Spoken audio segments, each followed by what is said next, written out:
sei, porque não sei ainda. Há sempre qualquer coisa que está para acontecer, qualquer coisa que eu devia perceber. Porque não sei, porque não sei, porque não sei ainda. Cá dentro inquietação, inquietação, é só inquietação, inquietação.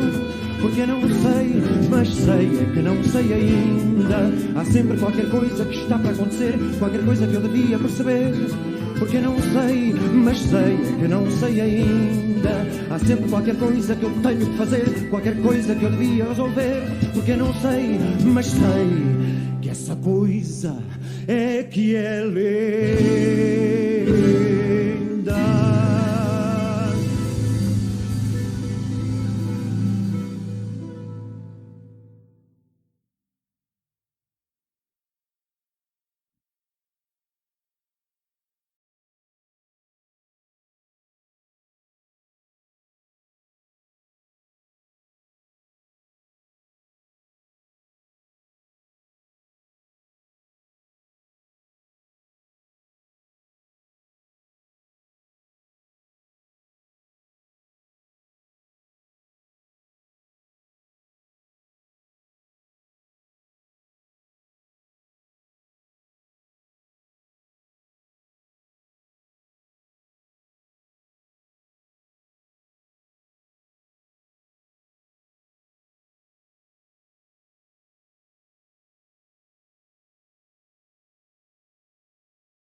As personas.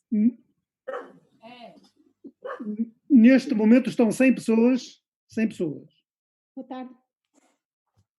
Boa tarde. Boa tarde. Boa tarde. Boa tarde. Então, uma liga, como é que eu faço?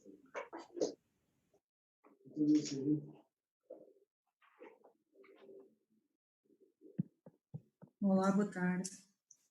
Boa tarde. Tarde. Boa tarde, Filipa. Olá, boa tarde, professor Marcelino. Boa tarde a todos. Boa tarde. Tarde. Boa tarde. Boa tarde. Boa tarde, colega Eva Correia. Boa tarde. Boa tarde, Marcelino. Boa tarde. Boa tarde. Boa tarde, Cristiana.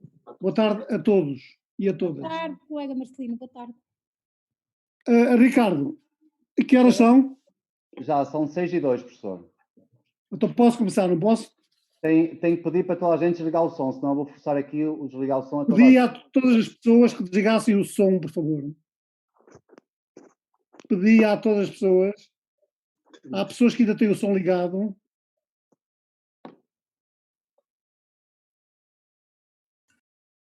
O Rui Francisco tem. Já está, já O Rui faltam, Francisco só, tem. faltam meia dúzia de pessoas. Está tudo? Faltam aqui meia dúzia. Posso? Pode começar. Os que não estiverem, eu desligo, professor. Ok. Ora, boa tarde a todas e a todos. Saúdo todos os presentes e agradeço com apreço a vossa presença. Agradeço aos meus amigos presentes, que são muitos, o facto de terem contribuído para a divulgação deste evento.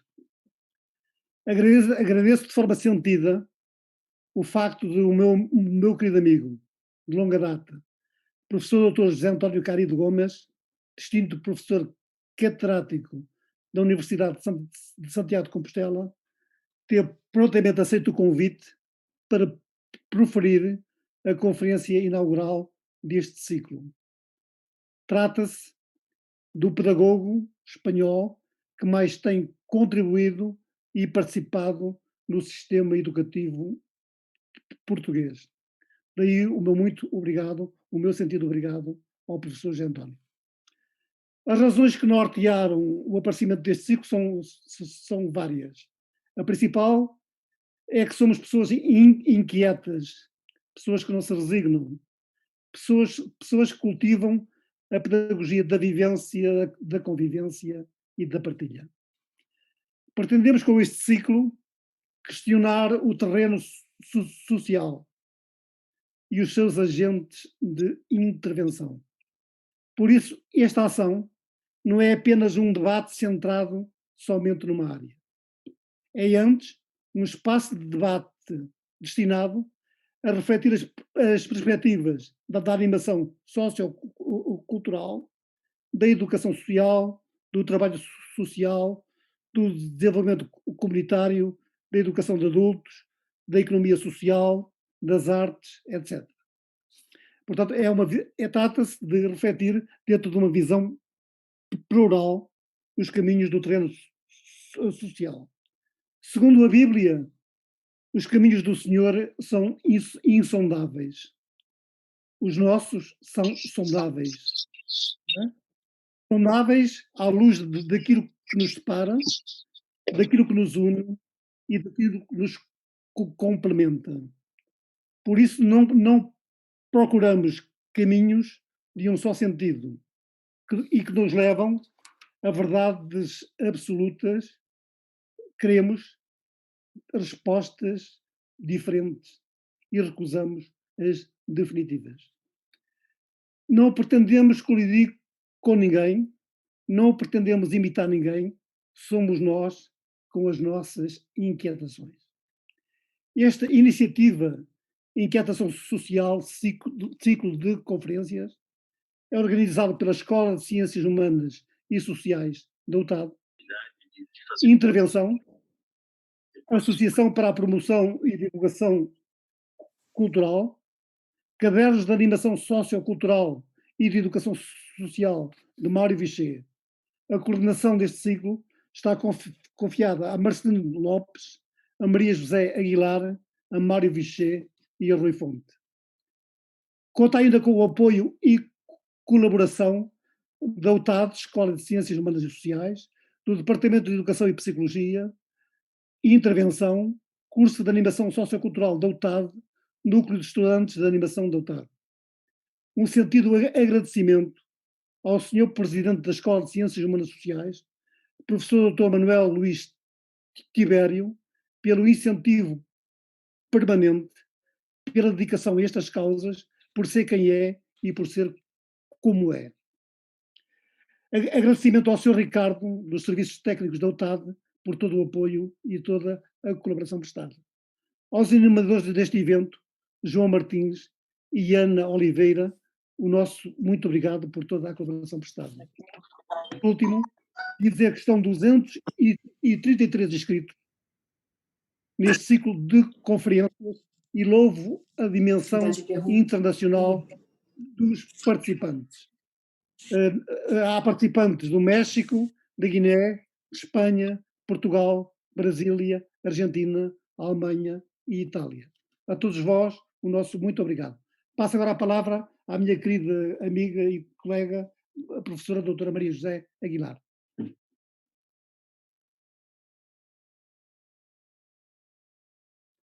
María José. Bueno, buenas tardes, buen día, buenos días. Sí, ¿me escucháis bien? Tengo Más alto. El micro, se escucha bien, perfecto. Más alto, perfecto. Bueno, buenos días a la gente de América Latina tan querida. Me sumo a la presentación de Marcelino y yo os tengo que decir que estoy especialmente feliz por ver vuestra respuesta y ver a tanta gente inquieta por lo que nos concierne. Os tengo que pedir a Guide que por favor silenciéis vuestros micrófonos, porque cualquier ruido que está en vuestra habitación lo escuchamos todos y eso interfiere. Entonces, por favor, apagar vuestros micrófonos y cuando queráis participar, una vez que termine su presentación el profesor José Antonio Caride, pues pedir la palabra a través del chat que podéis ver aquí a la derecha de vuestra pantalla, si pincháis el icono que pone chatear debajo de la pantalla de Zoom, y tanto el profesor Marcelino como yo vamos a ir tomando nota de los pedidos de palabra y conforme sea el orden de petición, iremos diciendo vuestro nombre para que hagáis la pregunta o el comentario. Y entonces sí podréis abrir vuestro micrófono. Bueno, y después de esta recomendación técnica, paso a presentar, bueno, no a presentar, porque José Antonio Caride no necesita presentación para la mayor parte de las personas que hoy estamos aquí reunidas. Voy a decir algunas cosas simplemente para empezar a ponernos en contexto, ¿no? En clima de inquietación. José Antonio Caride, bueno, tiene un currículum amplísimo. Hemos publicado en la página de Facebook de Inquietación Social una breve reseña académica, así que os invito, si no lo habéis hecho ya, a que leáis esa reseña, pero por situar a alguien recién llegado que no lo haya podido leer, deciros Filosofía y Ciencias de la Educación con la especialidad de Pedagogía, y que esa circunstancia que ha hecho que ganemos a un intelectual y a un pedagogo privilegiado para la causa de la intervención social y educativa fue fruto de un problema, de una limitación que en España y en muchos países hemos tenido las personas que procedemos del mundo rural, del campo. Y es que si nuestra familia no tenía posibilidades de pagarnos unos estudios universitarios fuera de nuestro lugar de residencia, pues como en el caso de José Antonio, que él quería ser periodista, estudiar periodismo, pero no pudo porque él es de una aldea, es de una zona rural muy pequeña, cerca de Orense, en Galicia, tuvo que estudiar magisterio.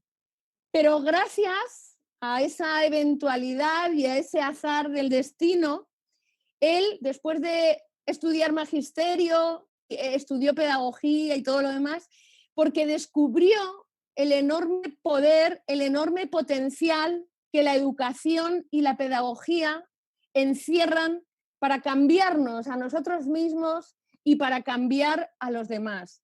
Así que esa dificultad vital que a él le impidió estudiar la carrera que pensaba, pues ha sido una suerte para la pedagogía, para la educación y particularmente para todos los que estamos hoy aquí.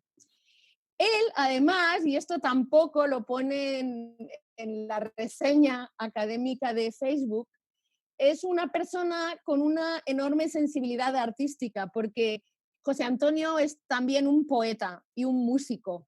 Muy poca gente sabe, yo lo desconocía hasta hace poco, que él se dedicó a la música y fue cantautor, o sea, componía sus propias canciones y sus propias letras hasta los 25 años.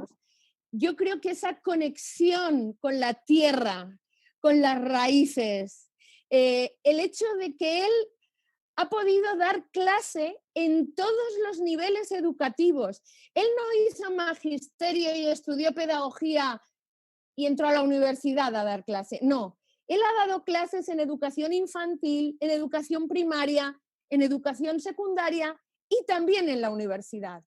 Y por eso él tiene esa mente tan privilegiada y esa capacidad para articular y enraizar la reflexión con la acción y ese tremendo sentido práctico, porque hay una diferencia muy grande entre la formación superior y la educación superior. Y yo creo que José Antonio Caride es sobre todo y ante todo un gran educador.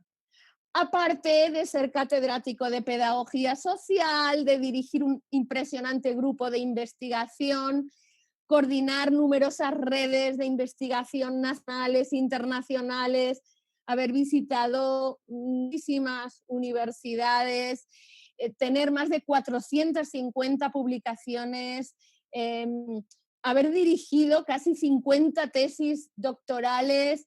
Bueno, su currículum lo tenéis accesible y todas sus publicaciones, la mayoría de ellas, a través de los enlaces que hemos colocado en su reseña de Facebook, y por eso no los voy porque además hoy lo importante es que escuchemos a José Antonio, pero sobre todo que lo escuchemos con una especial sensibilidad dialógica, porque seguro que él lo que nos va a contar hoy nos estimula y nos provoca para ser mejores personas en este contexto novedoso que ahora estamos viviendo. Os voy a dejar, creo que lo escribí antes, pero había personas que no se habían conectado todavía, el enlace a 2 artículos muy recientes de José Antonio que tienen especial vinculación con el tema de su conferencia, para aquellos que queráis seguir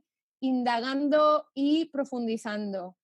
Y sin más, muchísimas gracias, José Antonio, por haberte ofrecido a ser el primer conejillo de Indias en este experimento social que es Inquietasao Social.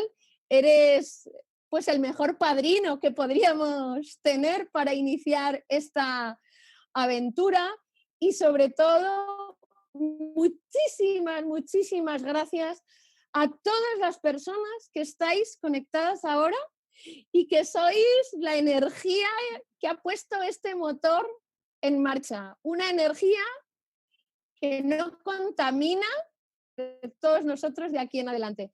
Muchísimas gracias y José Antonio, cuando quieras tienes la palabra. Muy bien. Bueno, qué decir a mucho de lo que comentaba María José, amable, amigablemente, un ojalá que interpretaría magníficamente Silvio Rodríguez si quisiéramos convertir esto en la oportunidad efectivamente de un diálogo, de una conversación que me corresponde iniciar y que espero sea la posibilidad, la oportunidad de ir construyendo en común reflexiones, propuestas, en lo que podamos concordar y también en las discrepancias que en el fondo creo que es lo que nos traslada el título de este ciclo de conferencias cuando habla de inquietasoes, cuando habla de inquietarnos más que aquietarnos. Yo suelo jugar mucho con estas 2 palabras para poner de relieve sobre todo la vocación que debe tener toda pedagogía, toda educación, toda animación, que es darnos la posibilidad no de acomodarnos, sino de cambiar y cambiarnos, cambiando a los otros. Más allá de todo esto, tenía la tentación de apagar mi pantalla para evitar casi el sonrojo con el que iba escuchando, asistiendo a todas las bondades que María José exponía de lo que ha sido parte de mi pasado. Es verdad que significaba volver 45, 50 años atrás, a la infancia, esa que nos acaba por habitar siempre, de la que nos quedan recuerdos, algunos se pierden, otros se van recuperando, para poder entender cómo desde entonces muchas circunstancias, y yo quisiera quedarme sobre todo con aquellas que se pusieron a favor de mi vida, me han permitido tener el privilegio de aprender y en algún momento tal vez de enseñar. De ahí que, bueno, gracias María José por la calidez de tus palabras. Tú eres así, quiero decir que no vamos a descubrirte ahora. Y gracias a quienes me estáis dando la oportunidad de ser quien inicie este ciclo de conferencias online. A quienes lo habéis ideado, creo que merecéis el mayor de los reconocimientos y también de los agradecimientos por una idea feliz que se está concretando ahora en su primera práctica, por todo lo que representa abrazarnos, una palabra que quería mucho Eduardo Galeano, a este y al otro lado del Atlántico, en definitiva en el mundo, darnos la posibilidad de compartir las palabras, pero mucho más que eso, los pensamientos y los sentimientos que desde hace décadas nos hacen resistentes y persistentes en la voluntad de construir en nombre de la educación y de la cultura una mejor sociedad. Por lo tanto, parabéns, felicidades, gracias por este privilegio inaugural que confío, deseo, además de ser un reto, sea también, como digo, la posibilidad de intercambiar algunas ideas. Y necesariamente quiero agradeceros a todas y a todos, por lo que veo en estos momentos estamos 127 personas conectadas, lo que significa poder estar en vuestras casas. Nunca imaginamos que esto sería así, nunca. Nos han ido sucediendo a lo largo de la vida muchas circunstancias novedosas, sorprendentes, imprevistas, pero de pronto sentirnos confinados, sentirnos aislados y al mismo tiempo juntos, cerca y lejos, creo que es la primera ocasión en la que lo vivimos así. Bueno, yo lo he puesto en mi presentación, dentro de muy poco la voy a ir reflejando en la pantalla. Por vez primera no pongo Lisboa, o no pongo Madrid, o Málaga, o Santiago de Compostela, pongo en casa. Que alguien diría que es el mejor modo de estar, pero es verdad siempre que lo deseemos, ¿no? Cuando de pronto, por algo que es muy pequeño, y que sin embargo no es hermoso, como diría Schumacher, nos ha llevado a vivir y también a morir en situaciones inesperadas. A nuestra generación, a la generación de nuestros mayores en particular, sin saber muy bien qué les espera a quienes han de venir en las generaciones del futuro y que hoy están en la infancia o ni tan siquiera.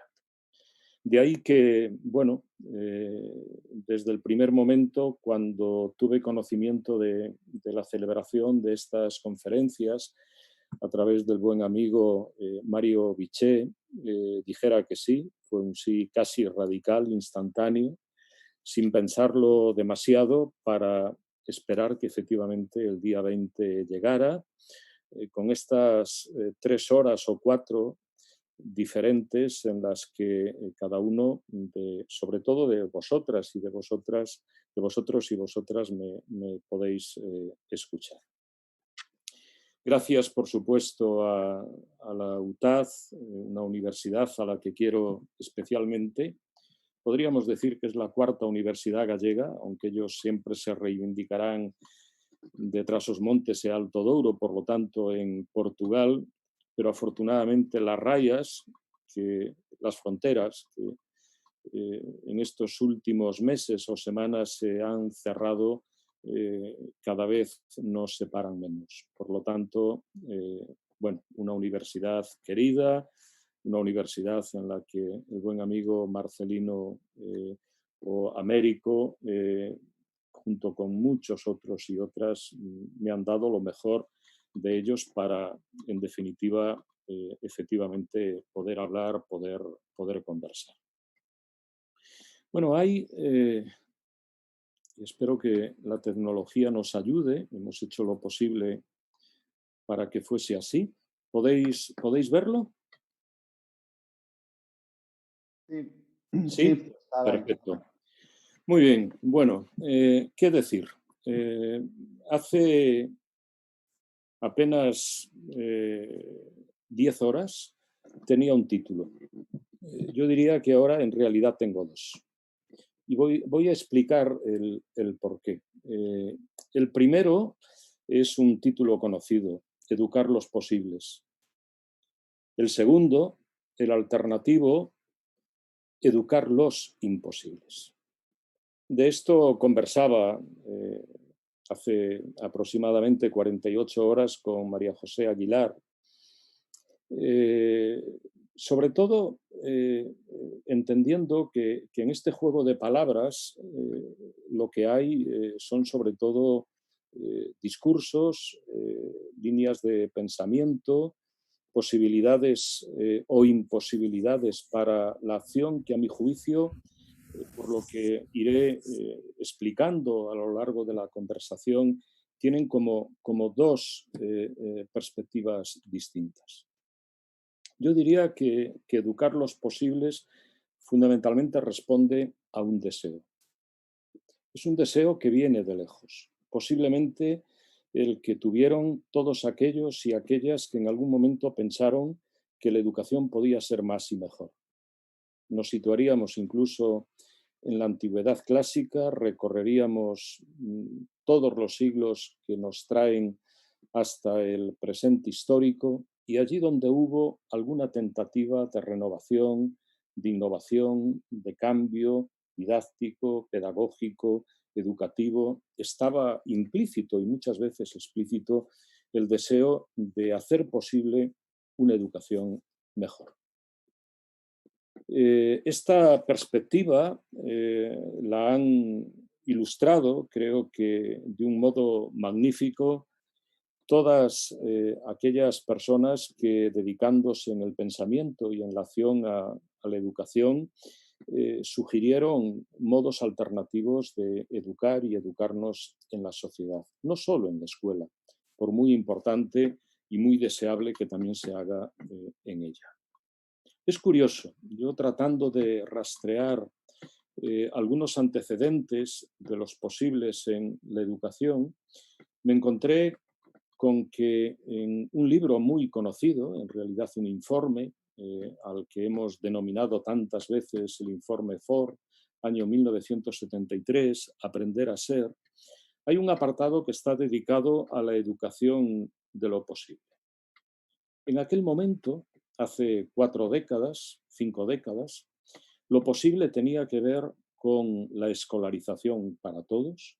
Todavía no se había generado, tardó años en hacerse en la Conferencia Mundial de la Educación en Jomtien, la idea de una educación para todos y para todas, pero sí existía la expectativa, el deseo, podríamos decir incluso la reivindicación de que al menos un tiempo de escuela gratuito y obligatorio, haciendo real el derecho a la educación, llegase a todos los sistemas educativos del mundo. Por lo tanto, que todos los niños y niñas tuvieran, al menos durante unos años de su vida, la oportunidad de estar en una escuela, de compartir sus procesos de socialización y de tener las oportunidades que esa escuela y obviamente quienes educaban en ella como maestros y maestras les pudiera proporcionar.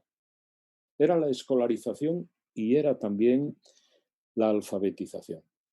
Es decir, darse la oportunidad de los mínimos requeridos para poder leer el mundo. Desde la lectura, la palabra, la escritura, los números, en definitiva, todo aquello que pudiera comportar algún tipo de significado en enseñanzas orientadas a aprendizajes significativos. Y se comenzaba entonces también a diseñar, aunque fuese de un modo muy tentativo, la idea de una educación permanente, extensible a lo largo de toda la vida, entendida como una educación fundamentalmente extraescolar, periescolar. Luego llegarían, yo creo que desafortunadamente, las expresiones no formal e informal para hablar de esas otras educaciones. Ahí estaría fundamentalmente la idea de educar los posibles, un deseo. Educar los imposibles, para mí, sobre todo, tiene el sentido de un sueño y, por lo tanto, de las utopías. Esa palabra que hace 500 años nos dejaba Tomás Moro para imaginar una sociedad, una comunidad distinta. que no existía, que estaba en otro lugar, pero que era como mínimo factible imaginar. Esa utopía que Joan Manuel Serrat magníficamente, magistralmente, interpretando su poesía con el canto, con su voz, dice que nunca tiene bastante con lo posible. Creo que pocos modos tan extraordinarios de decir lo que es la utopía de iluminación, de esperanza, de posibilidades de que algo sea distinto a lo que es, especialmente si es para mejor. Y en este sentido, he tratado también de ir más allá de lo que recientemente escribía Boaventura de Sousa Santos, un texto breve, pero magnífico, como todos los suyos, aludiendo a la cruel pedagogía del virus. Esa circunstancia que nos llegó y que de pronto determinó que casi todo lo que teníamos se derrumbaba, incluso los poderosos mercados, que situaba como una de las dinámicas de la globalización, nos situaba ante incertidumbres, ante complejidades para las que no teníamos respuestas, ni tan siquiera teníamos las preguntas.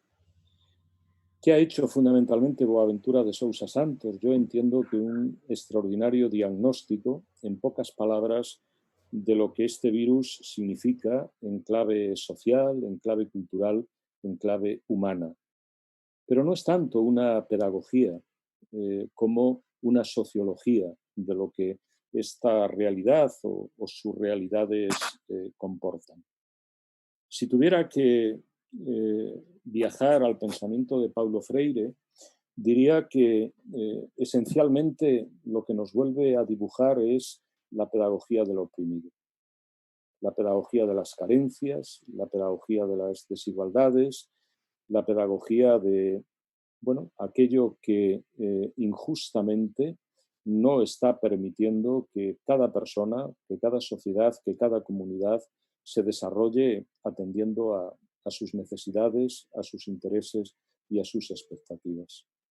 De ahí que fundamentalmente, cuando me imaginé educar los imposibles, pensara en todas esas otras pedagogías que también Paulo Freire imaginó y relató.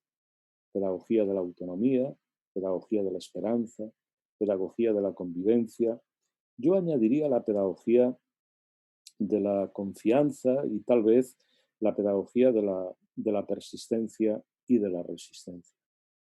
No solo biológica, yo diría que también emocional, social, cultural, ante circunstancias muy adversas, muy duras, que ni tan siquiera imaginamos con qué niveles, con qué impactos nos va a cambiar la vida en los próximos años. Y no por igual a todos. En unos será especialmente cruel este contagio, en otros o en otras puede que resulte más llevadero. Y en parte la posibilidad de que podamos, entre comillas, entre aspas, convivir con lo que todo esto signifique, creo que va a depender en mucho, en bastante, de la educación. Decía recientemente en una entrevista que concedía al diario El País el sociólogo Gilles Lopovetsky, que la política ya no ofrece esperanzas. Es un cuestionamiento muy crítico y muy radical. Yo creo que no tanto a la política, en lo que significa de polis y de un arte, de una práctica a través de la cual tenemos la posibilidad de mejorar nuestra convivencia y, por lo tanto, mejorarnos como personas, pero sí de un determinado modo de hacer la política, de un determinado de tomar decisiones en nombre de la política, de aminorar lo que la política nos puede dar de participación social, por lo tanto, de democracia. Él lo explica magníficamente en alguno de sus libros. Son solo en sus títulos muy ilustrativos. La era del vacío, el imperio de lo efímero, la sociedad de la decepción, etc. Creo, y hablo desde la pedagogía, y muy en particular desde la pedagogía social, pero lo haremos también desde la animación sociocultural y de todas aquellas pedagogías que se imaginan que pueden aportar mejores formas de pensar y sobre todo de llevar a alguna práctica la educación, que tenemos la necesidad, tenemos la urgencia ineludible de llenar ese vacío. De que lo que es efímero pueda volver a ser sólido, de que lo que es líquido tenga la posibilidad de alimentarnos y de darnos vida como nos la da el agua, que en definitiva tiene esa liquidez. Por lo tanto, lo que voy a intentar esencialmente y fundamentalmente es construir un mensaje pedagógico con algunas anotaciones que permita que este educar los posibles y también los imposibles sea una tarea cívica, en definitiva nos corresponde a todos, sea una tarea pedagógica, por lo tanto una tarea que nos ha de guiar, que nos ha de conducir también profesionalmente a través de quienes ejercen esa labor pedagógica a todo lo que ese educar requiere, que es muy complejo en la formación, en la profesión, en los conocimientos, en las metodologías, y desde luego reivindicar e insistir, poniendo mucho énfasis en ello, que no hay educación posible que sea estimable si no está alimentada, cultivada por la cultura. En definitiva, por todo aquello que esa expresión tan querida por muchos, porque nos ha dado, yo creo que lo más importante de lo que tenemos, que es cultivo de uno mismo y cultivo de los demás, puede permitir, en definitiva, hacer. Sabemos, llevamos años intentando que sea así, que la animación sociocultural, la educación social, la pedagogía social son oportunidades para que esto se pueda hacer, no en exclusiva, porque nos necesitamos todos y todas de un modo sistemático, de un modo exigente, autoexigente, de un modo riguroso, de un modo colaborativo, interdisciplinar, como una tarea que en definitiva construimos en común. Y con ese propósito volví a un texto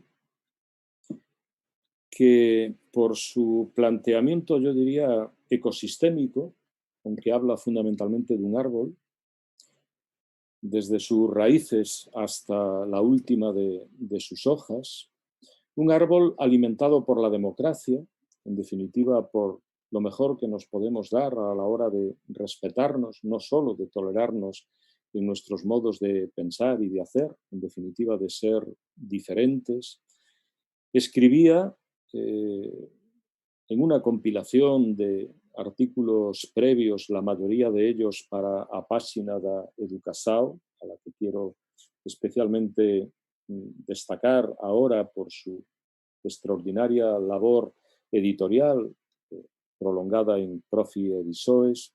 Bueno, volví a este árbol de la democracia de Miguel Ángel Santos Guerra. Sobre todo volví porque me encontré en esta obra una disyuntiva: educación o catástrofe. La catástrofe, sin duda, es un modo de llamarla, es la que estamos viviendo. Una situación de incertidumbres, de dudas, en la que hemos perdido o estamos perdiendo mucho de lo que nos costó construir durante décadas, con una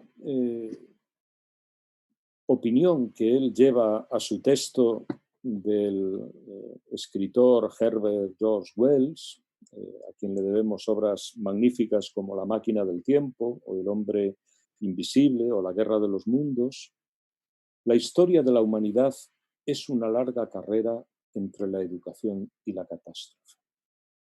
Se agradece mucho que la literatura y quienes hacen con las palabras magia a través de ella, sea narrativa o sea poesía, nos permitan en apenas 10, 15 palabras decir algo tan hermoso, que pone tan en valor el sentido y los significados de la educación.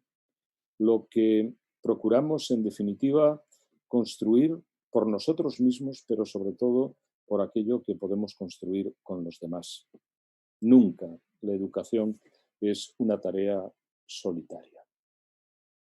Y él, hablo de Miguel Ángel Santos Guerra, reconociendo y dedicando este artículo a los maestros y maestras.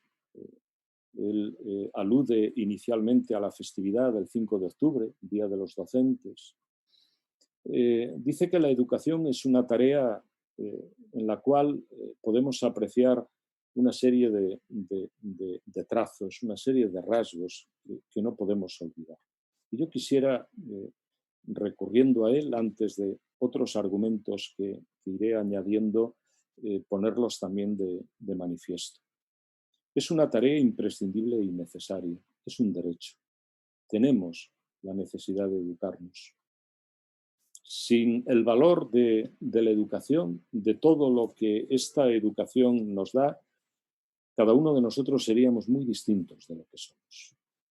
Y serían muy distintos todos aquellos con los que hemos tenido la oportunidad en algún momento de compartir, de proponer, de sugerir, de hacer una práctica educativa o pedagógica, tanto como que les hemos cambiado la vida o nos la ha cambiado a nosotros mismos. Creo en este sentido que es extraordinaria esa idea que explica en uno de sus libros Jaume Carbonell, Una educación para mañana, es su título, en la cual la educación es un viaje, una aventura. Es el viaje al interior de nosotros mismos y es el viaje a la realidad. Pocos viajes tienen la posibilidad, como los que proporciona la educación o la cultura, de que esto suceda, porque no son incompatibles.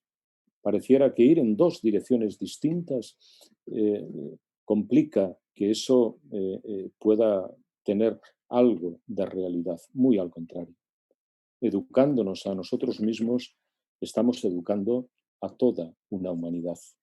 Esa idea que está también en ese proverbio africano tantas veces repetido de que es necesario todo un pueblo para educar un niño.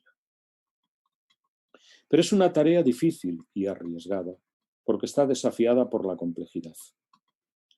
Para educar hay que tener la voluntad de hacerlo. Podríamos decir la vocación también de ser partícipe de esa tarea, de decidir en un momento determinado que eso es lo que realmente queremos que tenga que ver con nuestras vidas, no solo porque nos han educado, sino porque queremos educar.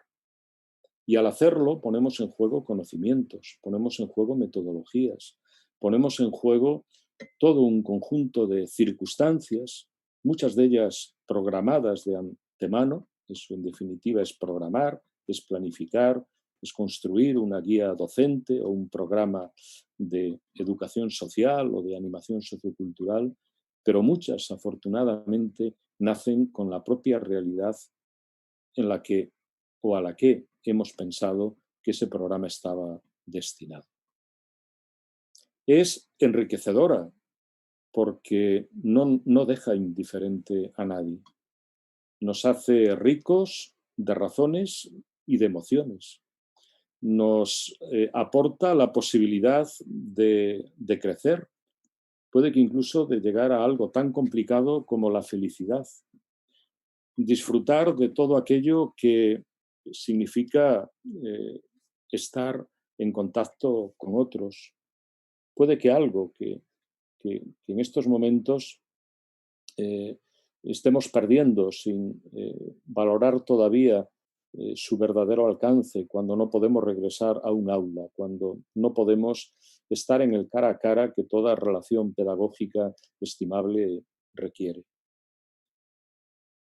Es colegiada, dice él. Yo diría, bueno, es que es un quehacer que se hace en común, se hace en comunidad y construyendo comunidad. No hay posiblemente nada más hermoso que poder acompañar cómo se construye una comunidad desde la infancia, en la educación infantil y pervive pues prácticamente hasta la universidad o incluso más. Una comunidad dentro de otras comunidades que debe recuperar el sentido que tuvo la escuela, no como claustro, sino fundamentalmente como espacio y tiempo abierto a la vida, algo que magníficamente también relató, y quisiera recordarle ahora especialmente Pierre Fruter en su libro Educación y Vida.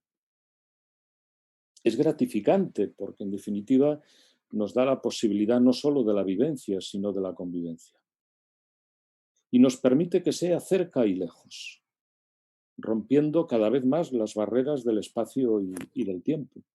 Lo estamos haciendo ahora, puede que no del modo más deseable que quisiéramos, pero en definitiva posibilitando que cuando cualquiera de los que se han ido conectando o han ido expresando algo a través del chat, un saludo, un buenas tardes, un hola, de pronto sepamos que ahí efectivamente en esa palabra habita la convivencia. Hay una posibilidad de estar compartiendo experiencias, estar compartiendo durante un determinado tiempo unas ideas, unos sentimientos, unos conocimientos. Es histórica porque necesariamente la educación ha de mirar siempre al futuro, pero ha de hacerlo sin olvidar ninguno de sus pasados y reconociendo a quienes lo han protagonizado. Todas las educaciones tienen vocación de futuro, inevitablemente. El pasado fue, el presente lo nombramos y deja de existir, por lo tanto lo que nos queda es el futuro y para él hemos de educar más y mejor. Y puede que sea imperecedera e inacabada, al menos en todo aquello que tiene de inmaterial. A mí me gusta especialmente esa metáfora que utilizaba la profesora Violeta Núñez para hablar de la educación como un mar abierto e incalculable. Un mar por el que navegar, un mar en el que podemos tener algunos puertos de referencia, para el que, o en el que podemos hacer la previsión de alguna escala, de alguna llegada, pero inacabable siempre, porque en definitiva educar y educarse, aunque a veces los necesite, yo personalmente creo que no tiene límites.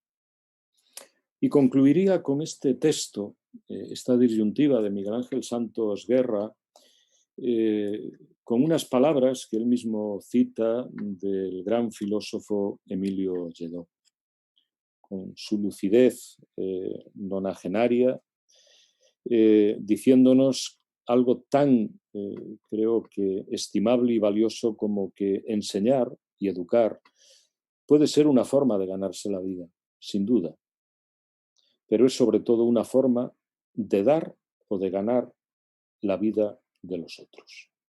La educación es un modo de dar, es un modo de darse en distintas formas de poder hacerlo. Bueno, yo iría algo más lejos para ir situándome en la parte central de mi discurso y caminando hacia el final para lo que luego podamos conversar. Educar los posibles o los imposibles, a mi juicio, tiene como 4 ejes fundamentales. En otras ocasiones he aludido con estas mismas palabras o con palabras diferentes a ellos. Yo diría que el primer eje fundamentalmente es el que tiene que ver con la educación como una desocultación permanente de verdades. Son palabras de Paulo Freire. Para mí una de las definiciones, o mejor dicho, de los conceptos de educación más estimables que conozco. Educar es desocultar, es un esfuerzo, es permanente, es desocultar verdades. Un segundo eje tiene la perspectiva sobre todo de lo proactivo, de lo reivindicativo y del sentido crítico. Yo diría que va a la raíz de lo que debe ser la identidad y también la entidad, es decir, el valor de la educación en una sociedad como la que tenemos, pensando en las sociedades o en la sociedad que queremos para el futuro. El tercer eje, fundamentalmente, nos sitúa en lo comunicativo, en lo dialogal, en la participación, en ese vínculo que necesariamente hemos de establecer entre el pensamiento, el conocimiento, la reflexión y la acción, inseparables. Yo nunca lo he reducido al binomio reflexión-acción. Y finalmente, un eje que gira en torno a lo inclusivo y a lo transformativo. Es decir, educamos ¿para qué? ¿Con qué modelo, con qué idea de sociedad? ¿Con qué valores? ¿Con qué sentido de lo cívico? ¿Con qué vocación de transformación a través de la formación? No, pues si eso es, en cierto modo, lo que este educar puede hacer, yo lo resumiría en estas 4 ideas, 4 ejes acompañados cada uno de ellos de una idea. El primero decía desvelamiento de verdades. La educación ha de ser la posibilidad de animar, de alentar lecturas del mundo. Lecturas críticas y reflexivas. Pueden ser compasivas, pero no por ello condescendientes. Han de ser lecturas, sobre todo, que nos sitúen en las realidades más críticas, y estamos viviendo ahora mismo una de esas situaciones de lo que este mundo puede dar de sí. En el mundo de la salud, por lo tanto, en el mundo de aquello que biológicamente queremos proteger, pero que se prolonga en el mundo de la biosfera. Mucho de lo que nos está sucediendo con el COVID-19, en definitiva, se asocia a todas las perversidades de las que nos hemos ido cargando con estos modos de desarrollarnos, de producir y de consumir durante las últimas décadas. Y se trata, en definitiva, de que esta lectura del mundo, esta lectura crítica del mundo, comprometa y responsabilice a los poderes públicos y a la ciudadanía con los derechos humanos y los derechos ecológicos. No sé si esto es lo que ha de llevarnos a un modelo de desarrollo llamado sostenible, y que incluso en los informes oficiales de los organismos que en definitiva los emiten, hablamos de los programas de Naciones Unidas del Medio Ambiente, hablamos de la UNESCO, por mucho que insistan y enfaticen en la sostenibilidad del desarrollo, está claro que en estos momentos y fundamentalmente es mucho más insostenible que sostenible. Hemos de imaginar una educación que cambie en un mundo que también cambia. Y no se trata de seguir las inercias de los cambios que este mundo nos está deparando. Ni tan siquiera yo diría que se trata de ser sinérgicos con ellos. En realidad, de lo que se trata es de entender que en esos cambios la educación ha de tener un protagonismo clave, que efectivamente es posible otro modelo de desarrollo, que otro mundo es posible, que es posible que exista una globalización alternativa a la que se ha ido construyendo en los últimos años, y que para ello hemos de ser coherentes porque han de conciliarse las razones y las emociones, las palabras y los hechos, el saber, el estar y el ser. Tenemos un desafío enorme en conciliar lo local con lo global. Tenemos un desafío enorme porque nos sitúa ante, en definitiva, los elementos, los ejes centrales de lo que es educar, de su identidad en lo que significa conciliar, combinar lo presencial con lo virtual. No sabemos a dónde nos podrá llevar toda esta, digamos, circunstancia de aislamiento, de separación en los modos de interactuar pedagógicamente, de socializarnos educativamente, etc. Es verdad que los mercados estarán muy atentos a prever de recursos, de tecnologías, lo que esto pueda significar. Para ellos vuelve a ser un negocio. Ocuparon el ocio a través de las industrias culturales y llegarán también con el negocio a la educación. Están preparando ya cómo hacerlo y lo están haciendo, son casi implacables. Creo que la mirada crítica de lo que todo esto significa ha de evitar cualquier seguidismo y cualquier complacencia con aquello que nos ofrezcan, por muy sugestivo que sea, que sin duda lo será. Se trata, sin lugar a dudas, de que la educación esté, junto con la cultura, al servicio de una nueva arquitectura social. Y yo creo que aquí, fundamentalmente, de lo que se trata, insiste mucho en ello también Boaventura de Sousa Santos en su propuesta, es de recuperar el sentido de lo común, que en definitiva también es recuperar el sentido común, sin ninguna preposición que separe estas palabras. Porque se trata de volver a poner en valor lo que tenemos en el bien común, que comienza por los entornos en los que vivimos, en un criterio ético y esencialmente en un principio moral. Lo privativo, lo privado, lo particular, lo singular, por muy legítimo que pueda ser y pueda estar amparado también por derechos, no puede ocultar lo que nos da la posibilidad de ser en común, no solo de estar en común. Por lo tanto, una evocación, una invocación casi radical a la ética y a la moral. Escribía recientemente con el profesor Pablo Meira a propósito de la educación ambiental y el cambio climático, que la ética no nos pide nada, pero nos exige en casi todo. Creo que esta frase, esta perspectiva es aplicable a esto que estaba señalando. Y de otro lado, se trata de poner en valor los bienes comunes. Son nuestro patrimonio simbólico y material, es donde se inscribe nuestra vida y la vida de todos los seres en su diversidad. No podemos, no debemos cometer el error de agotar con nuestros egoísmos todo lo que la vida nos da y sobre todo debe darles a las generaciones del futuro.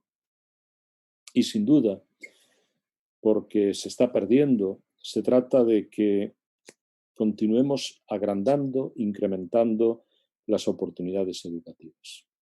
Mucho más difícil de hacer cuando la pobreza o las pobrezas llegan a nuestras sociedades y los criterios de igualdad, de libertad, de justicia, de cooperación, más que ponerse en común, son una especie de sálvese quien pueda. Por lo tanto, la oportunidad de humanizarnos con la educación y a través de la educación en una sociedad llamada de la información y del conocimiento, a la que llegan muy pocas personas en estos momentos, y para eso tenemos una obligación ineludible para tejer redes cívicas, no solo redes tecnológicas, con una vocación inclusiva. Es donde yo entiendo que la educación ha de ser para todos y con todos, no vale simplemente la primera preposición, que nos formen y nos transformen individual y colectivamente. Creo que ahí es donde, en estos 4 ejes, en estas 4 ideas, junto con otras, donde puede estar el sentido de educar los posibles como una tarea cívica, pedagógica y cultural. Y nos lo dice creo que magistralmente, y aunque esa imagen que tenemos en la parte superior izquierda, yo al menos la tengo de mi pantalla, muy bien pudiera ser la del bicho coronavirus, por lo que esos dientes representan, engullendo personas. Esta obra extraordinaria, junto con otras de Amin Maalouf, El desajuste del mundo, aunque dice muy poco de la educación y dice mucho de la cultura, sin duda, en el fondo es una obra como muy pedagógica, yo diría que como todas las suyas, para recordarnos que el papel de la cultura lo fue siempre, lo sigue siendo ahora, es proporcionar a nuestros contemporáneos las herramientas intelectuales y morales que les permitirán sobrevivir, nada menos. De eso estamos hablando justo en estos días. Tenemos que dar a la cultura y a la educación el lugar prioritario que les corresponde. El siglo XXI, en él estamos, se salvará por la cultura o no, naufragará. Creo que es un modo extraordinario de recordarnos lo importante de quién somos cada uno de nosotros en nuestro quehacer pedagógico, educativo y cultural. Lo hagamos desde la animación sociocultural, lo hagamos desde la educación social, en los múltiples modos que tiene de concretarse en las escuelas, en los centros cívicos, en las comunidades, en las cárceles, en los centros de atención a personas con algún tipo de dependencia, etc. La cuestión, y con esto terminaré, y coincido, aunque es de lo poco que con un sentido pedagógico plantea Boaventura de Sousa Santos en su libro, como digo, magnífico, pero mucho más sociológico a mi juicio que pedagógico, pero hace una invitación final extraordinaria. El futuro puede comenzar hoy. En realidad el futuro comienza en cada hoy, cada mañana, cada día, que puede ser magnífico. Hoy puede ser un gran día, como interpreta magistralmente Joan Manuel Serrat. Él dice que hemos de dar un giro epistemológico, cultural e ideológico, que tenemos que crear un nuevo sentido común, en definitiva un nuevo sentido también de la comunidad, y que hemos de hacerlo con humildad, con la humildad que no hemos tenido en nuestras relaciones con el planeta que habitamos, porque será el único modo de poder garantizar la continuidad de la vida humana, de una vida humana digna en el planeta. Es lo que quería compartir con vosotros, con vosotras. Obrigado, gracias, gracias en cualquier rincón del mundo en el que ahora estéis o estemos. Obrigado. Muchas gracias, José Antonio.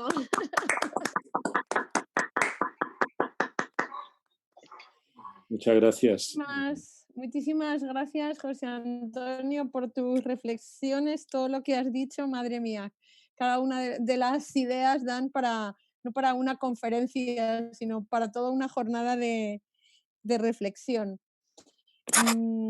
Vamos a abrir ahora un turno de intervenciones por parte de las personas participantes, porque, como ha dicho Marcelino al inicio, queremos que estas conferencias electrónicas sean unas conferencias dialógicas, que parece un oxímoron, porque la palabra conferencia es alguien que le habla a un grupo grande de personas, pero nosotros queremos, aprovechando las posibilidades que nos dan estas tecnologías, pues la posibilidad de poder dialogar. Así que, sí, tiene la palabra ahora. Sí, Marcelino. Dime. Acho que pedimos por agora cinco perguntas, agora ao Caride. 5 pessoas faziam 5 perguntas, não? Podíamos fazer isto por yo solamente bloco. tengo anotado una petición de palabra. Assim? Não há perguntas? Não há questões? Por ahora ha pedido la palabra. Recuerdo a todos que la palabra se pide por el chat de Zoom. Hay gente también conectada por Facebook, Só por pero chat. nos van a copiar esas preguntas que en Facebook solo pueden ser escritas en este chat. Entonces, ahora le doy la palabra a Abelino Bento, que la había pedido, y el resto de personas que quieran participar, insisto, no necesariamente tienen que ser preguntas concretas, pueden ser reflexiones o comentarios, aprovechando que tenemos al profesor José Antonio Caride con nosotros. Há mais um pedido de palavra. Há um pedido de palavra de Sí. ela... Sí, pero no te preocupes que yo las estoy anotando en un cuaderno. Yo voy dando las palabras conforme las vayan pidiendo. Así que, Abelino, tienes que abrir tu micrófono para formular la cuestión a Caride y cuando termines lo cierras para... Ok. Já estou Obrigada. em linha. Muito obrigado. Boa tarde a toda a gente. Não tive a oportunidade de dar este abraço à distância, mas quero sobretudo agradecer ao Zé António Caride a magnífica reflexão que ele nos faz e já nos habituou desde sempre. Há uma geração que está presente neste painel que são velhos companheiros, companhão de ruta, que já têm um percurso e uma reflexão muito, muito sistematizada sobre estas questões, no fundo, sobre a sua própria relação com o mundo e com a vida. Eu, ao ver e ouvir as palavras do Zé António, fico ainda mais convencido que, de facto, o mundo está a sofrer a transformação de paradigmas de uma velocidade inquestionável. Eu lembro-me que estou jubilado há 5, 6 anos e nestes 5, 6 anos tenho sentido transformações muito grandes na sociedade e naquilo que compõe, de facto, as questões da cultura. E eu assentava exatamente no último post do Zé António, sobre o século XXI, salvar-se-á pela cultura ou naufragará. É curioso, isto é paradoxal, quer dizer, como é que nós podemos pensar, Zé António, salvarmos pela cultura se os próprios Estados e os governos não valorizam esta dimensão? Se ela é importante, de facto, para a humanidade, ela não está a ser valorizada pelas nações. Por outro lado, as minhas 2 ou 3 questões, sendo uma reflexão, fazem-te implicitamente perguntas. Por outro lado, a questão da educação ou catástrofe. Dá a impressão, na forma como colocas, que é uma alternativa, mas ao mesmo tempo também se constata que ao longo da história elas andam sempre ambas juntas, não é? Mas eu dou-me a ideia que, e tu confirmarás se estás de acordo, se quanto mais forte for a catástrofe, mais criativa é a educação, isto é, há uma correlação entre ambas que permite que uma seja atenuada pela criatividade da outra. Estou a fazer-me entender? Esta é uma questão que eu penso que era interessante completar. E, finalmente, uma outra, que eu penso que também é interessante, que é, até aos anos finais de 70, princípios de 80, utilizavam-se 2 conceitos muito pertinentes na educação e nas relações sociais em geral. Por um lado era a pedagogia da imprevisibilidade e outra era a engenharia social. Esta correlação entre a catástrofe e a educação ou vice-versa reenvia-nos muito para a pertinência hoje da pedagogia da imprevisibilidade, ou não? A outra questão é, antigamente era a engenharia social e a engenharia está associada às infraestruturas. Agora, há aqui um conceito que introduzes que é a arquitetura social. A arquitetura está associada às questões daquilo que se vê, daquilo que se observa. Portanto, entre uma que assenta em infraestruturas, em alicerces, mas que não se vê, e outra que é visível, que é pertinente, que são as estéticas, que é aquilo que o outro, a percepção que se tem do outro, qual é a diferença que tu... Isto é, continuas a valorizar as infraestruturas, os alicerces, ou valorizas muito mais as questões da ética, da estética e da inovação? Muito obrigado pelas tuas palavras e um grande abraço para todos. Muy obrigada, Avelino. Vamos a dar las siguientes palabras porque con el profesor Caride ya habíamos acordado, como sois muchos participantes, vamos a hacer grupos de turnos de palabras. Tenemos una intervención desde Facebook que voy a leer ahora y después voy a darle la palabra a Clelia y después a Paula. Y a continuación va a intervenir el profesor Caride y luego las siguientes personas que pidan la palabra. Desde Facebook, Fiorbela Samayo deja una propuesta de reflexión a profesor Caride. ¿Cómo combatir las desigualdades en un tiempo en que las desigualdades se acentúan? ¿Cuál es el papel de la educación y cómo debe ser esta? Bueno, algo ha dicho el profesor Caride, alguna respuesta a estas dos últimas preguntas, pero si quiere hacer alguna precisión, sobre todo es pertinente cómo combatir las desigualdades en un contexto en que precisamente las desigualdades se acentúan. Y doy la palabra ahora a Clelia. Abre tu micrófono para...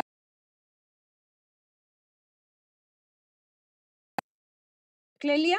Sí, aquí estoy. ¿Se escucha? Sí. Hola. Bueno, muchas gracias, sobre todo por la iniciativa y muchas gracias porque creo que este periodo, y comparto unas cuestiones con Avelino en mi portugués que entiendo, creo que justamente veníamos de un periodo de incertidumbre y de inquietud. O sea, a mí me parece que esto no es nuevo, creo que el neoliberalismo trajo centralmente la inquietud y la incerteza como estructural, ¿no?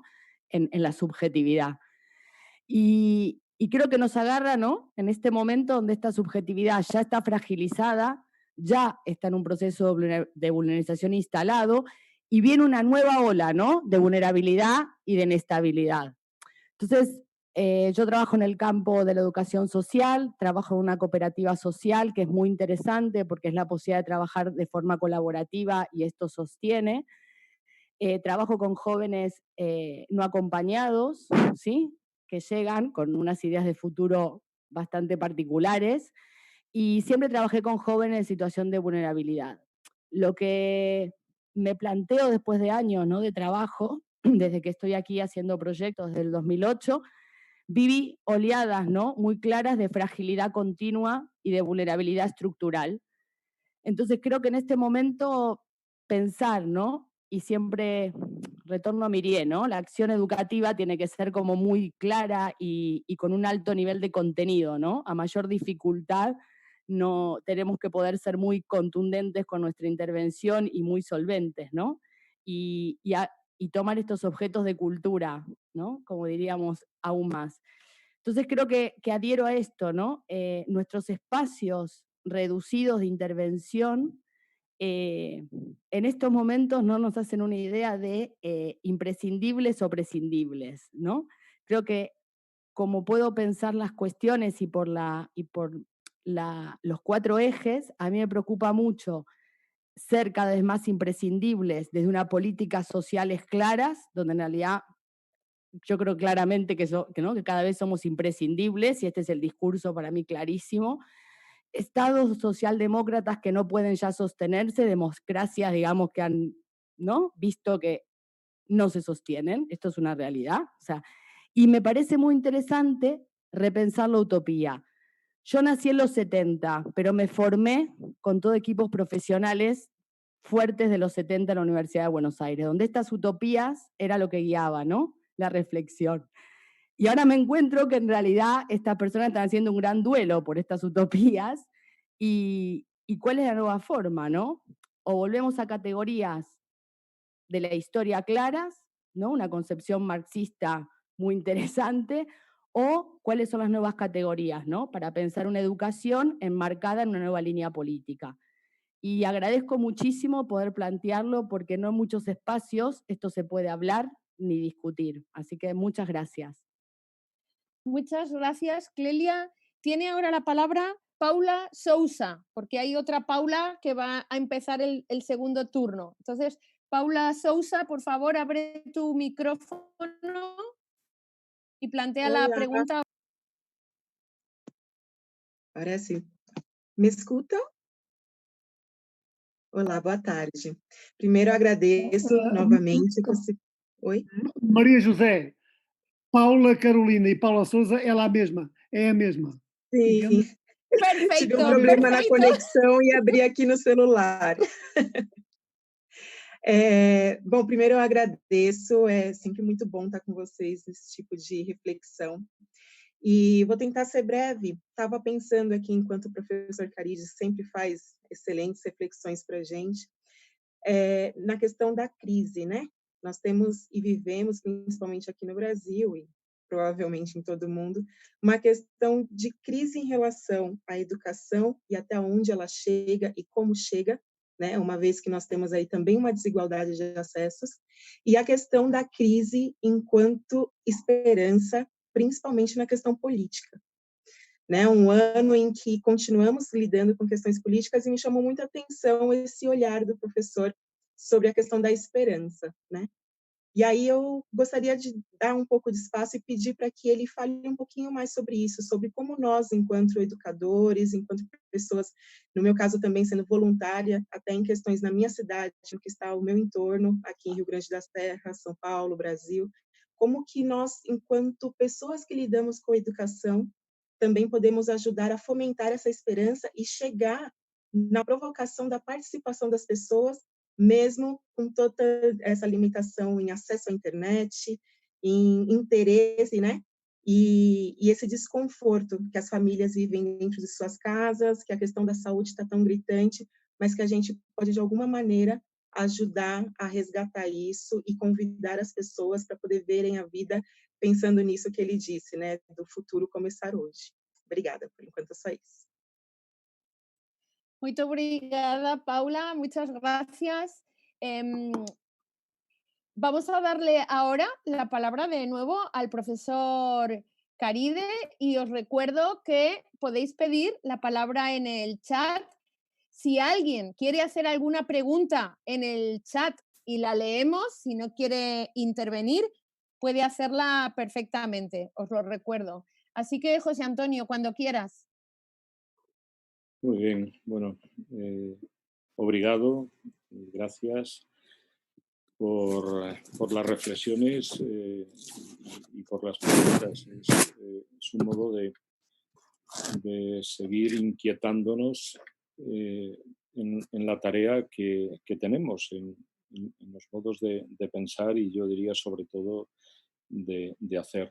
En realidad estamos ante un desafío enorme al que hemos de procurar dar respuesta tratando de, primero, entender que no vamos a tener soluciones a mano en ningún prontuario, en ningún manual, en ningún texto que nos diga es así, hágase. Yo creo que se nos está trasladando de nuevo la responsabilidad de pensar y repensar continuamente los significados de la educación, de nuestra propia educación y de lo que significa educar a otros, sea en nombre de cualquier conocimiento disciplinar, sea en nombre de la cultura, sea en nombre de lo cívico, de lo ético, etc.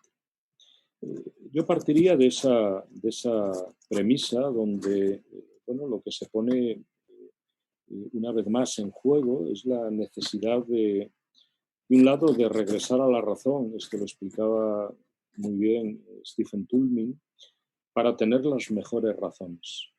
Muchas de ellas no hemos sido capaces de vitalizarlas, de valorizarlas tanto como era necesario. Es como si pertenecieran a otra época y con esta no tuviesen nada que ver. Y hablo de razones que están en el mundo de las ciencias, de los saberes, de las humanidades, de las ideologías, de las creencias, de las éticas, en todo lo que también significa su pluralidad y la dificultad que comporta poder conciliarlas sin incurrir en contradicciones. Creo que, bueno, la esperanza es una palabra muy, muy hermosa. Voy a ir casi al final y a lo que posiblemente vaya más lejos, que en mucho tiene que ver con un estado emocional, con un modo de sentir, con un modo de vivir y de imaginar que otro mundo distinto del que tenemos es posible. A partir de imaginar o de pensar que esta posibilidad existe, se trata de saber, bueno, cómo construimos cada uno de nosotros los caminos de la esperanza. En definitiva, cómo construimos los caminos de la utopía, sabiendo que en definitiva son horizontes. Esta idea la había planteado, creo que de un modo también magistral, Eduardo Galeano. ¿Para qué nos sirve el horizonte? Bueno, esencialmente para caminar, pero mientras tanto caminamos. Y la educación en mucho es camino, es un proyecto que hemos de hacer trayecto a través de todo aquello que metodológicamente, institucionalmente, convivencialmente, la educación permite hacer. De modo que, bueno, yo diría que nos corresponde, sobre todo en etapas de crisis, de no sucumbir ante ellas. Es decir, la educación no puede ser a praia dos afogados. No, esa metáfora hermosísima que utilizó Domingo Villar en una de sus novelas, no podemos ser náufragos en la educación. Hemos de continuar tanto como podamos a bordo. Y es verdad que unos podrán ir en canoa y otros podrán ir en un transatlántico. Ahí es donde vamos a visualizar algunas de sus desigualdades, por seguir en la metáfora de la travesía y de las cartas de navegación que la educación posibilita. Porque voy a una de las cuestiones que planteaba, que está en el texto de Miguel Ángel Santos Guerra y que estaba en las reflexiones que hacía Avelino, la disyuntiva educación o catástrofe.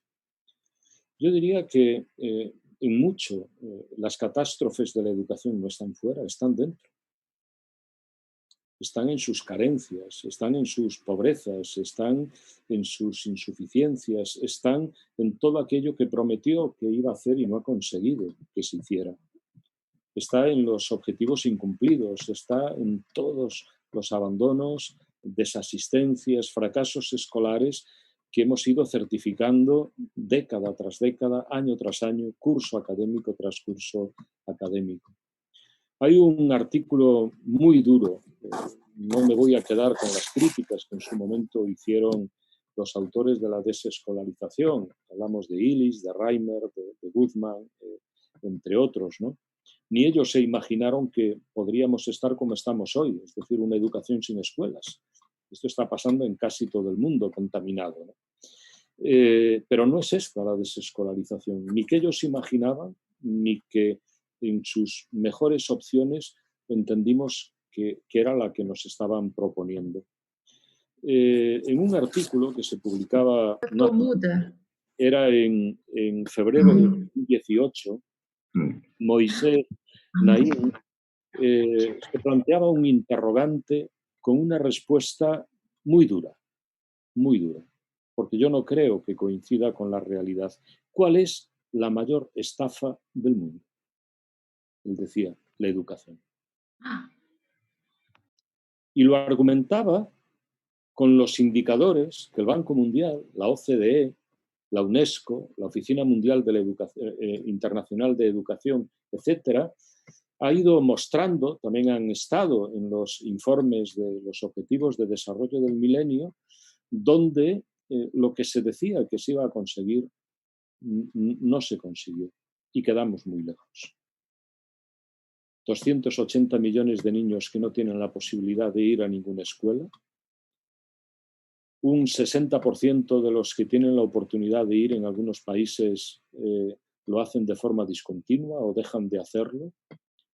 Son cientos de millones los que se van con un certificado de la escuela que les dice aquí no te quiero.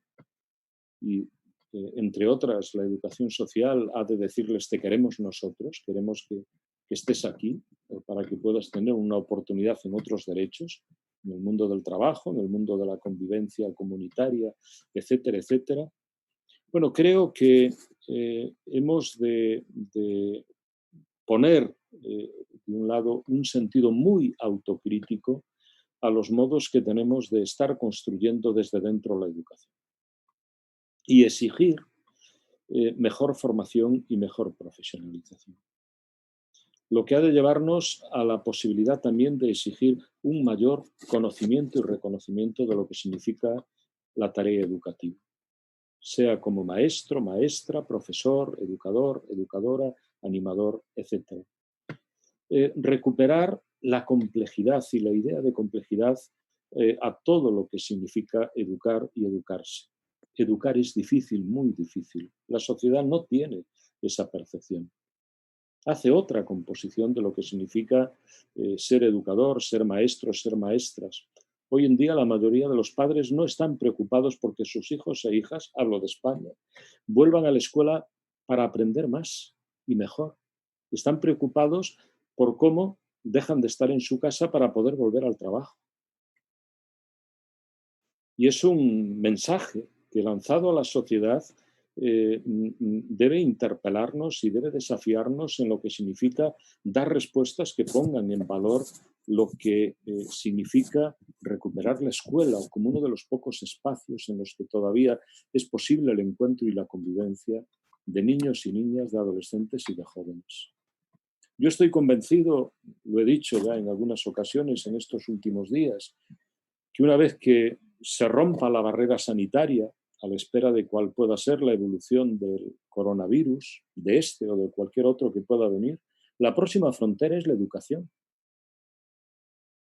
Es la educación, porque van a volver millones de niños y de niñas a tratar de buscar la orientación que han perdido durante estas semanas y meses, a tratar de reencontrarse consigo mismos, con sus amigos, con aquellos con los cuales dejaron de estar. Tenemos un desafío enorme por delante y en ese desafío yo creo que no podemos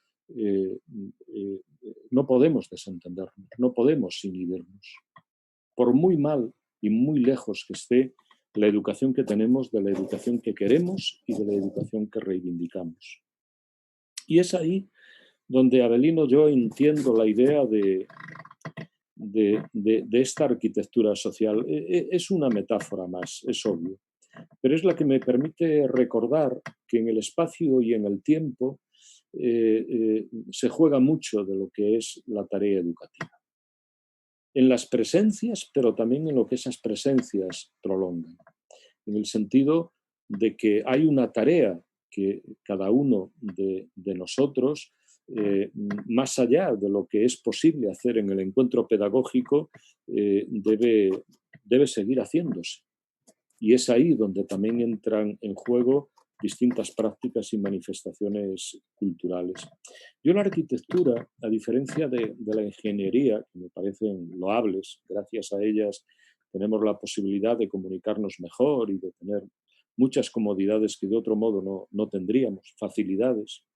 Yo la entiendo fundamentalmente en la vieja idea de Luhmann y Berger, la construcción social de la realidad, que es una construcción de ideas, que es una construcción de valores, que es una construcción ética, que es la construcción que nos podemos dar a nosotros mismos siempre que tenemos la posibilidad fundamentalmente de comunicarnos, de dialogar, que en lo más sustancial y en lo más fundamental es la educación. Y en esa construcción social de la realidad es donde yo quisiera dar respuesta a alguna de las cuestiones que planteaba Clelia. ¿Cuál es la misión fundamental, prioritaria que tenemos quienes nos dedicamos a la educación? Yo diría que fundamentalmente hacer lo posible por todos aquellos que por sí mismos no pueden. La tarea de la educación es aquella tarea que en definitiva hace una propuesta para que se pueda dar un giro, un cambio en la vida de alguien que por sí mismo es incapaz de hacer, por mucho que le hunda, por mucho que esa realidad le esté oprimiendo.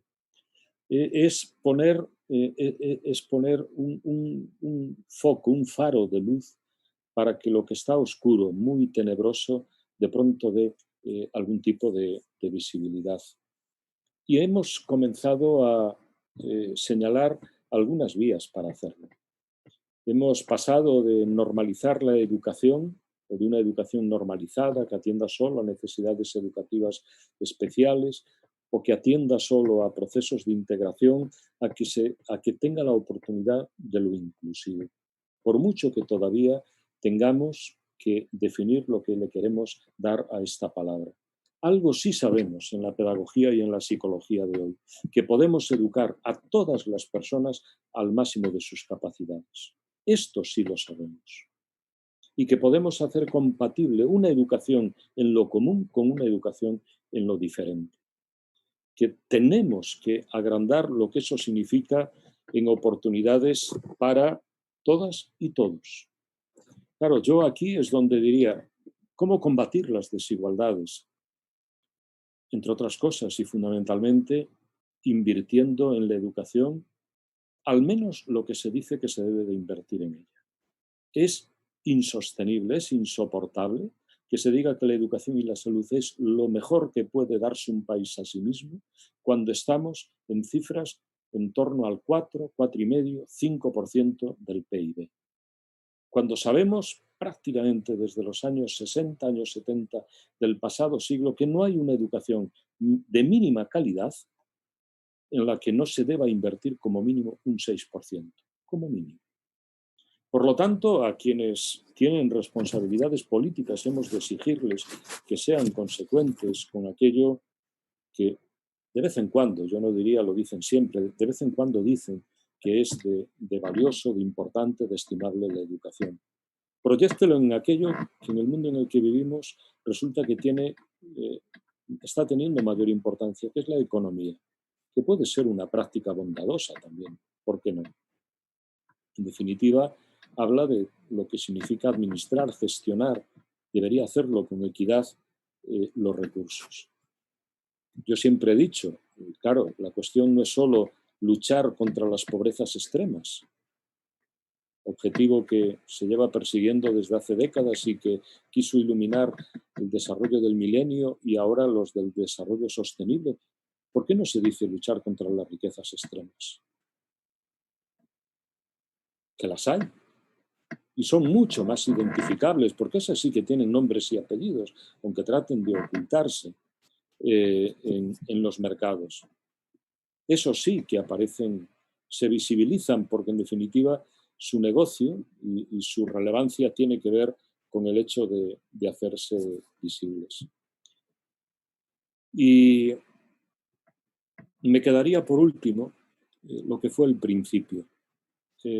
También lo planteaba Avelino. La cultura innombrada y silenciada en la política. Es que tenemos un juego de palabras que nunca ha conseguido ni tan siquiera a veces plantearse como una tensión dialéctica. Es decir, ni tan siquiera se ha planteado como un debate o como un problema para que a partir de ahí busquemos soluciones. Y es un juego de palabras. Cultura política, política cultural. Si no tenemos una cultura política que sustente una democracia a la altura de lo que los valores democráticos conllevan, difícilmente podemos tener unas políticas culturales que construyan la democracia. Lo que desde hace décadas decimos que ha de ser la democracia cultural. Claro, si la cultura olvida, como frecuentemente hace, que en realidad son culturas y que es mucho más que algo que tenga que ver con el ocio y el negocio, que tiene que ver con un sentido de la vida en cada rincón del planeta y que por lo tanto todas las culturas son valiosas, que todas pueden conversar y dialogar entre sí, todas se pueden poner en valor. Difícilmente la cultura que nos parece tan estimable a quienes nos hemos sumergido en ella pueda salir a flote. Entonces, es otro de los naufragios en esta sociedad que tenemos. Lo ha explicado muy bien, con esto concluyo esta primera línea de respuestas, Nuncio Ordine, cuando habla de la inutilidad de lo inútil. ¿A dónde hemos desplazado las humanidades? ¿A dónde hemos condenado la lectura, la escritura, la cultura, lo clásico, lo clásico moderno? Es decir, todo aquello que en definitiva simplemente porque es bello, porque es hermoso, nos puede dar la posibilidad de que hagamos un cambio de mirada. Y haciendo un cambio de mirada, hagamos un cambio de actitudes, de comportamientos, de prácticas cotidianas. No es fácil, pero yo diría que no podemos, de un lado, continuar siendo indiferentes, que hay que hacer rupturas. Yo creo que este encuentro que estamos teniendo es una de esas rupturas necesarias ante el aislamiento. De pronto hemos decidido estar en común más de 100 personas. Y en lugar de aquietarnos, inquietarnos. Eso es a lo que nos convocó este ciclo de conferencias. Inquietados y concernidos. Muchas gracias, José Antonio. Mirad, yo os voy a confesar algo a todos. Hay más de 8 preguntas que hemos recibido por escrito. Cada pregunta, a su vez, incluye 5 o 6 cuestiones, tanto por Facebook como por el chat. Y tenemos una limitación, y es que esta sesión está programada y reservada con un horario, y cuando se cumple el horario se corta automáticamente. Entonces, os voy a pedir disculpas a Carolina, Ebelsi, Alessandra, Irene, María y todas las personas que habéis hecho un montón de preguntas por escrito, pero son tan largas que solo con leerlas consumiría los minutos que quedan. Algunas también son muy generales y van a ser objeto de posteriores conferencias. Por ejemplo, todas las preguntas que hemos recibido referidas al papel de la acción comunitaria, qué tipo de comunidades debemos construir y demás. Aprovecho para decir que la conferencia del próximo miércoles a cargo de Lucilia Salgado va a tratar precisamente de la animación sociocultural y el desarrollo local. Y simplemente por no eludir ninguna de estas preguntas, de todas las que hemos recibido, hay 2 que tienen mucha relación y que a mí me parecen, José Antonio, lo suficientemente concretas como para que a lo mejor en 2 minutos puedas decirnos algo sugerente. Perfecto. Como siempre. Es sobre el papel de la animación sociocultural y de los animadores socioculturales y de los educadores sociales que en contextos de muchísima precariedad laboral, bueno, ¿qué posibilidades tienen realmente de construir en la línea que tú has apuntado en tu conferencia? ¿Es suficiente con un compromiso ético? Bueno, yo diría, primero que hablamos de la animación sociocultural y la educación social como prácticas necesarias. Y que tenemos, como nunca antes, la oportunidad de concretarlas en procesos formativos y en desempeños o prácticas profesionales muy valiosas. Yo suelo acostumbrar a diferenciar, y hablo en este caso de la animación y de la educación que tenemos, de la que necesitamos, de la que queremos y de la que reivindicamos. Yo creo que nuestro desafío es mantener la exigencia que nos debe llevar a la mejor formación y a la mejor profesionalización. Por lo tanto, todo lo que pueda significar incrementar conocimiento, hacerlo desde una perspectiva interdisciplinar, trasladarlo a prácticas que se hagan en equipo, multiprofesionalmente, entendiendo que nuestra cooperación es la cooperación que hemos de pedir y que hemos de tratar de construir en la sociedad, son exigencias fundamentales. Pero no solo en un plano ético, tienen una dimensión metodológica, tienen un planteamiento epistemológico, tienen la posibilidad de ser evaluadas como nunca antes lo hicimos. Por lo tanto, aprovechemos todas las oportunidades que tenemos a nuestro alcance, abramos los posibles. Aquí sí que yo diría, reconozcámonos en todo lo que es posible, en todo lo que estamos haciendo, y en ese reconocimiento démonos la oportunidad de que todavía sea más y mejor. No puede haber un retorno a un pasado en el cual éramos subsidiarios en mucho de otros conocimientos y de otros saberes, que los seguimos necesitando, pero no podemos tampoco caer en una autocomplacencia que nos lleve a entender que lo que hemos conseguido ya está. Fue muy difícil construirlo durante décadas y se puede derrumbar durante apenas unas semanas. Y vendrán tiempos difíciles, porque lo social y lo cultural, en principio, puede que sean algunos de los ámbitos o de las realidades perdedoras en todo lo que suponga la vuelta a una nueva normalidad. Aquí en España le llamamos desescalada, ¿no? Es curioso porque es una palabra que no está en ningún diccionario. Entonces, bueno, también seamos críticos con cómo se nombran las realidades, porque a veces no nos representan.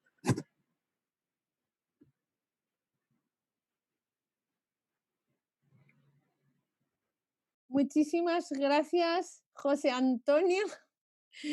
Vamos a poder cumplir, yo creo, con el horario antes de que nos corten.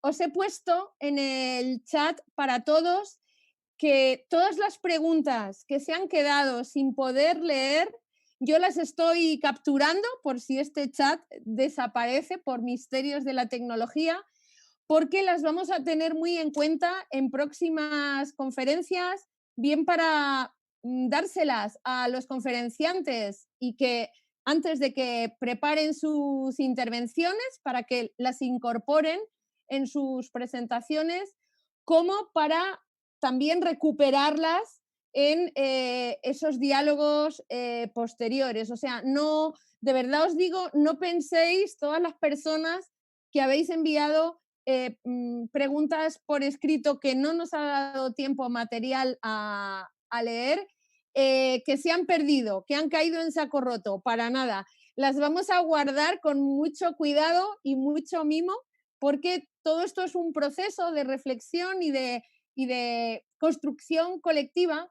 que no ha hecho más que empezar. Sí que quiero decir públicamente que han llegado muchísimos mensajes al chat y a Facebook felicitando a José Antonio y dándonos las gracias por haber tenido el acierto de invitarte. Les ha encantado tu conferencia. Te sentirías abrumado si pudieras leer todo lo que yo estoy leyendo. Pero créeme que no exagero. Así que me despido de vosotros recordándoos que el próximo miércoles a la misma hora estamos emplazados para una nueva conferencia dialógica que va a estar a cargo su presentación, dinamización de Lucilia Salgado, con el tema de animación sociocultural y desarrollo local. Y doy la palabra al profesor Marcelino para que despida esta sesión. Muito obrigada, muchísimas gracias a todas. Muito obrigado. Permíteme simplemente una cuestión. Veo ahora las caras de muchos, de muchas, ¿no?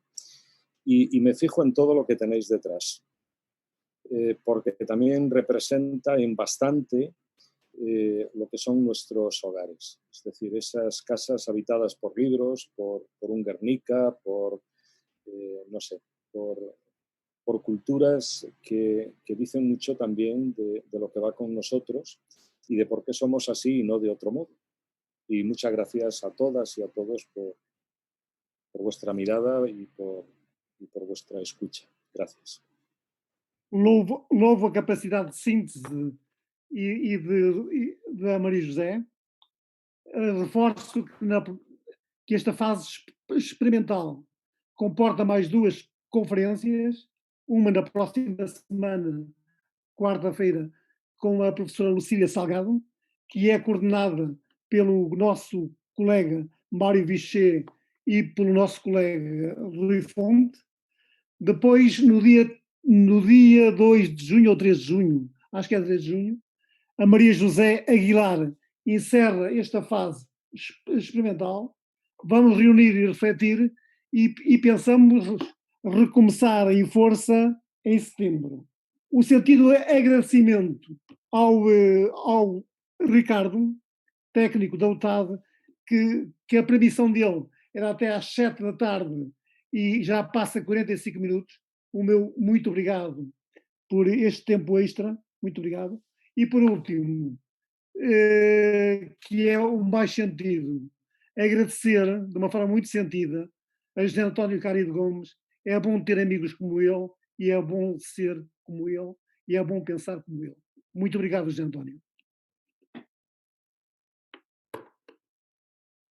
E então, até à próxima conferência e obrigados a todos pela vossa presença. Muito obrigado, um abraço para todos. Obrigado. Abraço. Tchau. Até Obrigado. mais. Adeus. Tchau, tchau. Chao, hasta la próxima Chao, chao. semana. Próxima, Até. adiós. Muchísimas gracias, muchas gracias. Obrigada. Muchas gracias. Tchau. Obrigada. Se Besinhos, cuidem. besinhos a todas. Adorei conhecer-vos, está bem? Se Gracias, cuidem. Pastor. Muchas gracias, José Antonio. Igualmente, está sempre. Esta é uma malta muito gira, pá. Muy bien, Abelino. Até à Tchau, próxima. tchau. Hasta la Um próxima. grande abraço. Hasta la victoria, siempre.